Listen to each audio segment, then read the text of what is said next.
Welcome back, 6:52 on your Saturday morning. And if you've ever been overwhelmed by the political climate and constant coverage, you're not alone. So we're finding ways to help you combat that political fatigue and just take your mind off some of those headlines. So we're joined by our friend, Ms. Felice Hightower-Britt. Felice, thanks for being with us bright and early on this Saturday morning. You're welcome. Thank you. Absolutely. So I know you've got some tips and some tricks for us to get into how we can clear our minds and just feel a bit unburdened by the political climate. Talk to us about setting some boundaries, because we know those conversations are going to come up just about everywhere we go. Right. And I think right now people are being bombarded by the information constantly all day, right? So y'all have heard me say it before.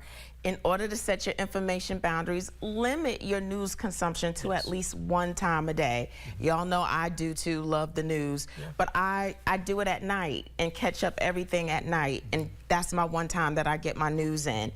Avoid doom scrolling, right? Because what happens is your algorithm starts to pick up those kinds of posts, and it'll just feed that to you all day. So avoid and try and change your algorithm.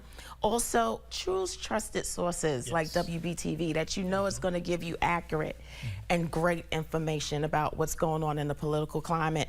And take breaks. Try and take a fast from it every now and then to give your brain some time to breathe and for you to reset. Yeah, I know some people don't realize if you like one negative post, your algorithm is going to keep feeding you that type of content, and what that does to a person's mental health, it can't be good. It isn't good. So what you have to do now is you have to diversify your interests, right? So start balancing your political engagement with hobbies and things that you enjoy and love to do that give you a respite. So if you like to be entertained, go see a good movie. Go to a concert or a game. Break it up, you know? Yeah, I'll get on my social media and intentionally like sports, music. I try not to like any news stories on my socials because we deal with it all the time at work. I'm outside of the building, try to get away from it, and we all have to have that type of outlet.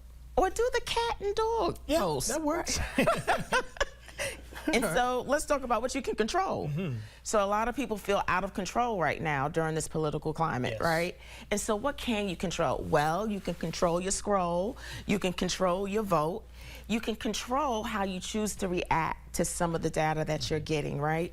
And then do and be around people who you choose and want to be around that are going to give you that respite and give you that change of pace around the political environment. Got it. Felice Hightower-Britt joining us this morning, giving you some tips on how you can help do away with some of that political fatigue. You can get all of this information on our website, WBTV.com. And before we go, here's a look at